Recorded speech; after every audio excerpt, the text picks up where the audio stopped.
Austria players play Papa Bay. Players Papa Ben Pana. A bro Ghana Suntia. Ghana new Austria ball game. Ye so Austria Asha Ghana 5. Ebana say. But I know the CNA. Ye team na no dia mi hu ye. Me niema be ya 1 2 3 4 5 6. Ana mi hu wa no game num. Ah, what's it? Me fair no nte. Number 3. Me de kwa say utwa andi so. Aha. E dey be say na dey foreign ankasa dey yeah me say utwa. Na mu coach no nye serious o. Otto is not a serious coach. Nyame ani me. Aha. About 9 say ade enchin nti me pese me hye nkofo bufuo. But Otto is not a serious coach. And also be catching them. How are they home? Aka 80 days. That Ghana kobo World Cup. Ya wo be bom modiama ye hu se. Ghana fo benya rehemu nya gidie wo team ni mu no. Hwe performance fun sabi troka bi omokobo ye. And the experiment alone, the man me bufu crampo to ade after the game. Explanation odi mai. Ya busa wo se, e dey tira about Kelebi Yonchi. Enye no na me betra aka chen se, when you feel right back on fan go share video. Wanye sena so odin wanye enti manfo bebe hu se oye tactically inept ti wonima djuma no enti dey enti one fa Kelebi Yonchi akobo midfielder was say our problems all right back he Otto onye serious coach na na collab no oye no not players no this auxiliary player the Senaya guy ya Togo for so friend no he is a recognized right back yeah we both 26 matches this season in the French Ligue or 20 matches. For Oxe, Obo, he's consistent. And to what friend say, oh, problems are right back. Instead, also never bo. No, I'm here try. I'm here who do a day bano. Oh, the midfield and Akobo Honum, and a 77th minute or so, what neighbor? Oh, my day. Nah, it's go to other people catch him say, or try to say about World Cup. No, I said I could try right back or go for Nabana. We know that we have injury problems right back on him. Tariq Lamptey, Ali Seidu. Anything I go for the Senaya guy in the buy no. Anya tree funny bo. Funny start and you what he brings on board. Now who train am ya ko World Cup tournament. Asana na ko ba na se den. And say nema basa decisions basa bi no ye. Me ya because some of us you defending the say or qualify the World Cup no go dey fan nko. But o ya me sense form. I am telling him. So anya careful. You have history. Coaches are before tournament you sake wo mo. And Otto no moroso. In fact, Ghana, you may see the biggest opportunity. See a best Otto. Or failing to qualify for the AFCON or something, fire no. Because Ghana, you're a big football nation. Coach B or Baba want to be fire AFCON, but you're a pamono. Mayam pamono. Because they qualify for World Cup. He's the luckiest coach. And it's because one for Yanko AFCON, you're man pamono. But yeah, didn't say a favor pamono. But may come Otto to say. So when you're careful, he will be sacrificed. Because and I'm going to say FA no matter how much simple. Whatever thing that the FA is doing, I say at the papa no. Or to the poor performance of the Black Stars, every tainty the reputation of the Ghana Football Association. So much idea. Because Obiako to know the cat account was a cat in the coffin by. Yeah. And to say GFN is serious.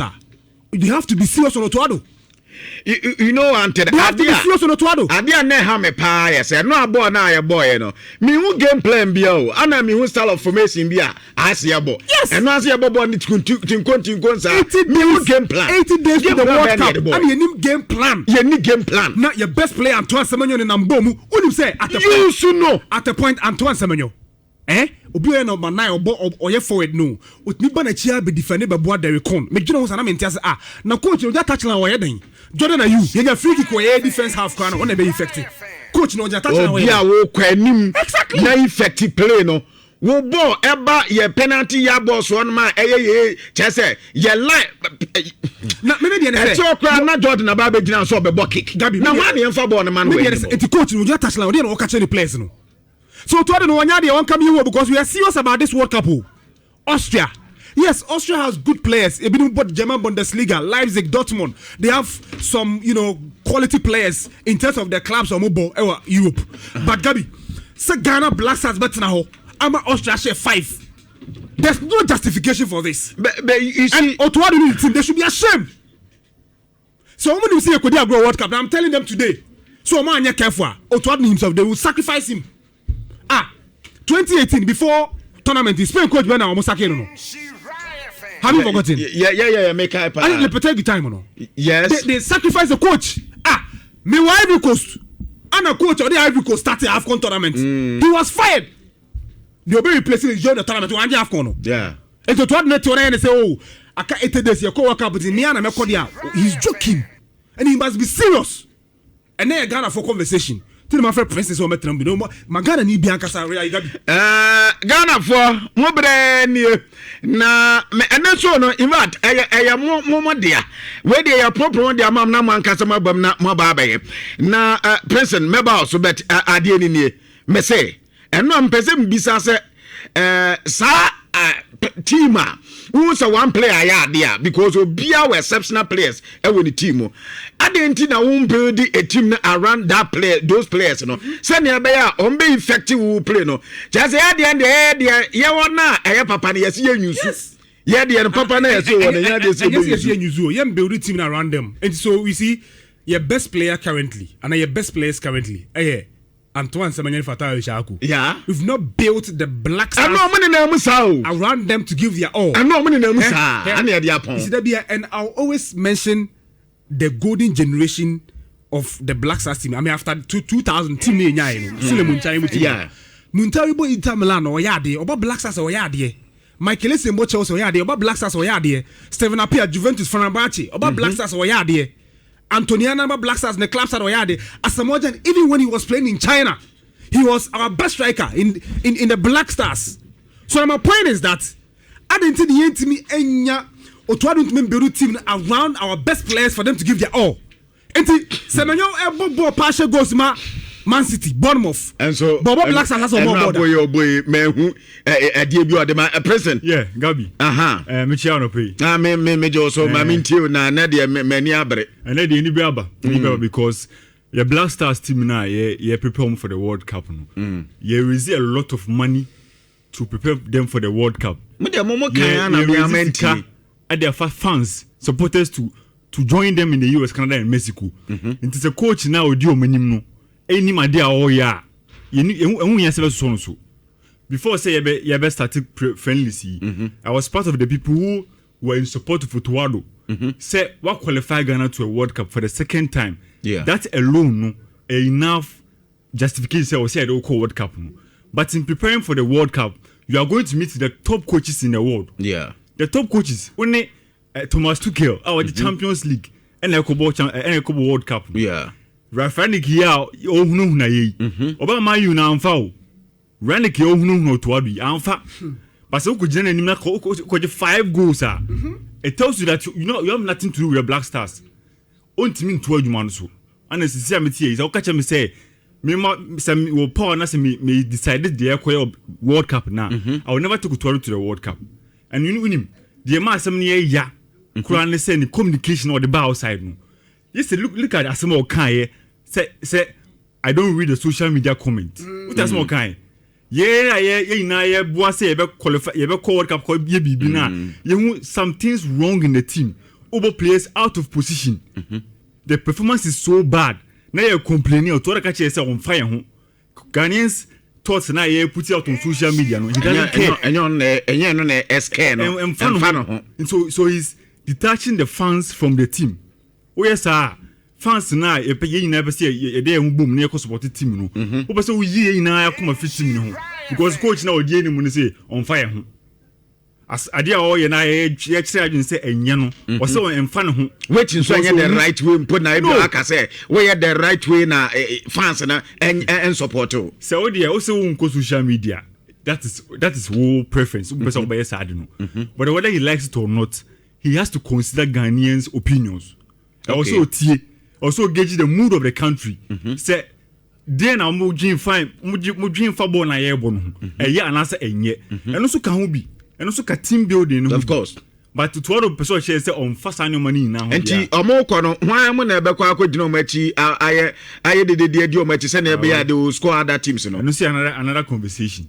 But the whole 30 million population na work room and in every time but this so say on fire ho dia and ye World Cup na ye kono obiso chese enko ehwe nti wo game na nkasa dey na afeki film game na share no am say ye ko game no yen na expectation na enye say ko hye Austria means na hye commentary na commentary na kan na minimpo say they have not lost a game at home in 3 years. 13 games. 13 games. Yes. They've drawn 9 and they've lost. They've drawn 4 and they've won 9. Okay, thank you. And see, Okoshia contribute to our fear. It is difficult to beat them. No two ways about that. And I was saying Austria. Yes, Austria are not a giant in world football. Yeah. But where they are, the players that they have. Yesterday, Anatovic, one statue. Not a bench. Not a bench. And see, Okoshia country bisa. Also, Jitum said, oh yeah, they're soon. Before the match, they are the favorite. But the performance has to instill confidence from Ubia. Performance now, Michelle Enwano, it was bad. The first goal I considered here was a mistake. Tima, onim dia oye, oni plan. When they get to the ball, progression was so difficult. She Thomas Partey and Sibu.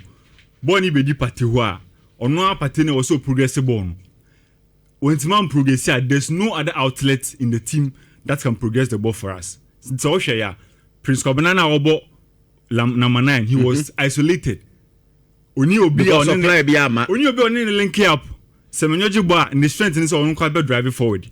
Or the qua he is surrounded by 2 or 3 players. On to me and from box in view. The other one on the right hand side is Isahaku. On also so why no a Maradona. Ojiboa so one 2 or 3 or we quite so shoot 2 ball on target square another problem. In the middle too, the same thing. And then we understand Thomas Partey no see baby o see as a person no. Or he divided. It's born album call for you. In any situation or no. Yeah.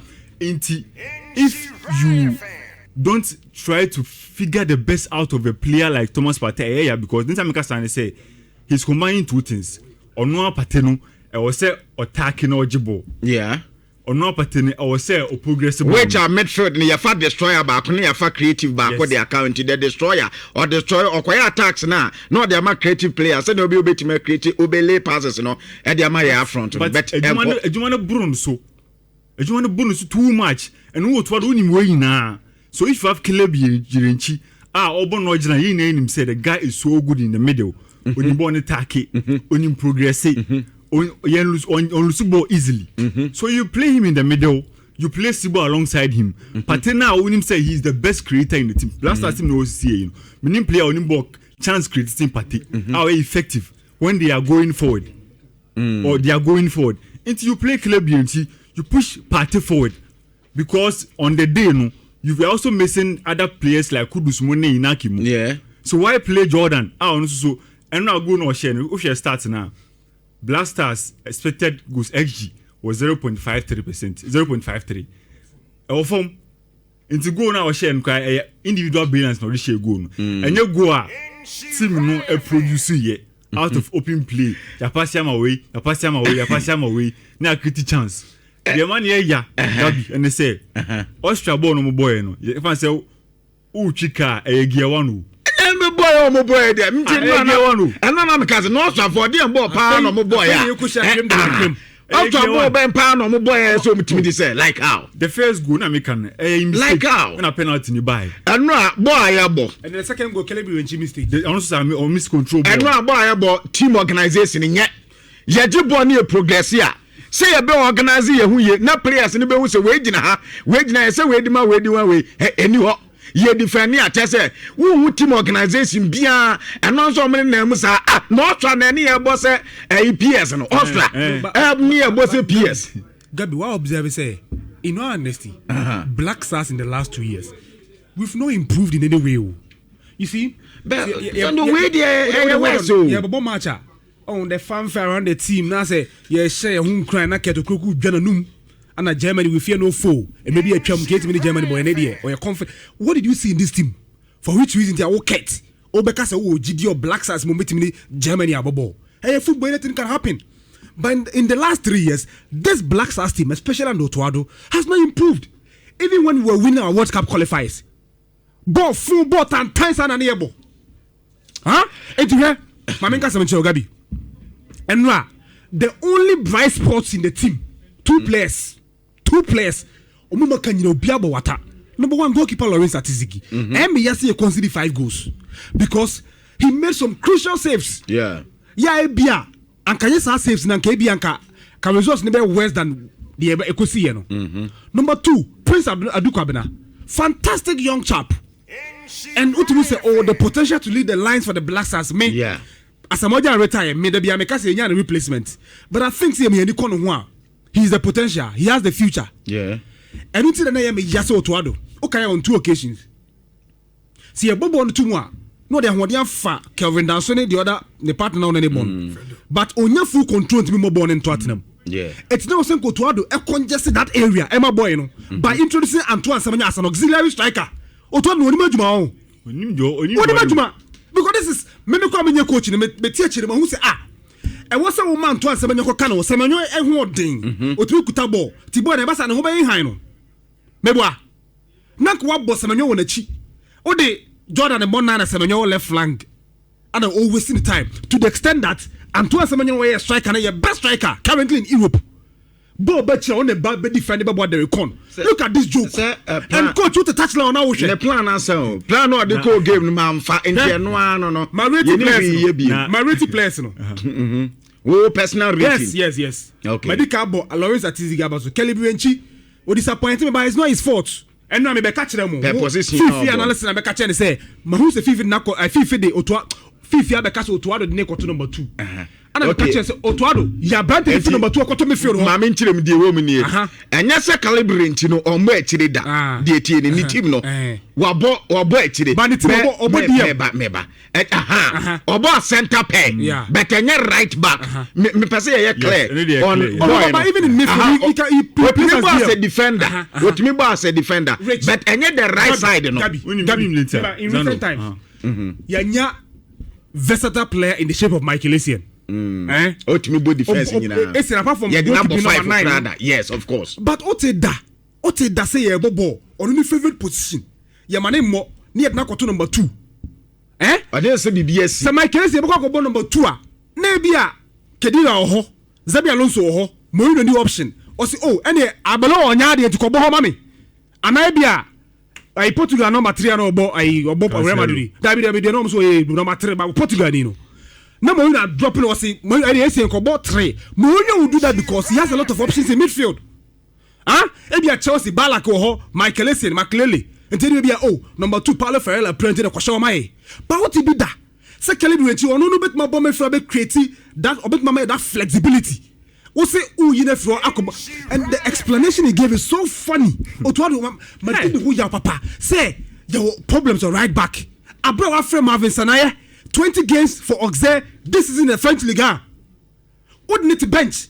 New player ordinary also introducing them Ghana for who the obeti ayeno. What's your problems? And to what no China and Panama, Croatia, England, Album May World Cup asan try new player nana. You must be serious. Tilo. Say no one I commentary no. David Turam. And Chebia na Ghana man penny. And the sports minister. And in Penifo Kukudam. Yeah. I want Camp Punimantum. Almost fundraising. Yeah, just got the Ghana for to Kwankosha World Cup nibi. Yeah. Boy, we are never kwana. I boy we are. No, me I the contract my name break it say a friendly game. Basel Zando Kano. Some moment to that time we and now baby I was all ye. I mean for Senayanko Bona me had ye. The recon I feel no be uno. I feel no oba. And think a what's that on fine. Senaya told more day. But Mimi Pumako, I have branded from Jordan are you. Striker, Capito, bomb, center circle. I'm a woman, John, Oboso and Kubia. Over defense. Over coach now, Simon, Tilo. Coach now instructions on yes, sir. No, can be a coach catcher on our. There's someone yes, I tactical indiscipline. Players in your money, so coach Cassam Chana and Koya, tactical indiscipline. To be a coach beyond my center circle call name. Why was so cool now? I at his game, Ebabono. No, no, no, Boba. But many people say, Ghana. What the young man Monday? What place about body Germany? No, they be no confused here. What the hell? Massa Monday, Fatilo, Black Stars team way. Dear about the pan on my convincing Ghana for the last 2 years. Massa, what can qualify Monday? And Niger, Sudan, Central African Republic, Madagascar, Chad. Now what's a Chad? What's a country? and some countries when they show more when it mattered most against South Korea and Japan, foreign clubs and foreign countries, how did they perform? If the Black Stars team when your team was say and we had the channel Fifi ni wo tu mon prepare na momra na mama me mfa me course kakra ansa na mema Fifi maba mema me listeners na ba ansa na Fifi maba na omo aba ba ye dia omo nso no nra enim san ko mama ya rishem kakra beta mfa beta meme de me ne mani nie me say eno ada game na ye boy no oto ado hia proper number 10 want me nye scouting and can't tell so ni number 10 and ntin no azan no beka chi oh here proper number 10 you have club nchi me come for this no oh here proper number 10 because complete you ni number 10 and no ya one suggestion me de no number 2 but say kudus a trend kudus ba I mean there be nti yan fe ni kudus so no ame wa me ye proper number 10 and no ya one the akabiem say ye players na no mo boy Derek Cone uko Union Berlin or starting game every day obo every day players ya do mo bo bie no onye starter woni team obie no onye starter ababe two players I think Prince Edu any one player pe ana no mu free injury ba beta o mu free injury ba no mo bo be 5-6 matches and so na Black Stars we game here then e ba so obia ya starter obi that be say kwesi starter kwesi starter matches ababe 5 matches ono so why senior oprai afi no oba back into a starter so starter masa you put midfield your problem Tio me Otto na ya me Nhyira I know see your problem boy na me defend me dey say your players na ya dey omo bo no enye bia omo mo bi omo team kra I be a day in day out omo game so you don't have to tell me say obi a obo game every day we match fitness because they are no other we I to say obi omo mo bo kra no mtitifie because me who any progression me who bibia and number 2 number 3 say team understanding ni ho and no other Antoine Semenyo try niema mienu ohe na Jordan etumika eja ball no ho time ono no fi so ode ball no Jordan ijira no ode ama na wasege no ohe na Jordan twem ko da uwi a me wan answer mount ebi so sense Fatah Isaaku enta as a team understanding ni ho team planning ni ho eno se ebobo ni yo sa otoado me ehu formation ayebo otoado me ehu kind of formation a yebo se 4-3-3 ne ebo se 4-2-1 ne ebo o mo ne ye team plan ankasa e we game num ene ya other 10 the other ade aka bi me say tasa ye team na ye ya build na ye players ye fi so mo ne quality players no ye build team na around them ye consider o mo kra eno ze coach na idea na on do de ko game na no ndi onim but meanwhile your players yes ye build team na around them say na be ya ye betimi anya good use of say players no because without them your team na a normal team and when you be obo Manchester City when you Fatah Isaaku ni jana so kakra adenti na won use to effect play na say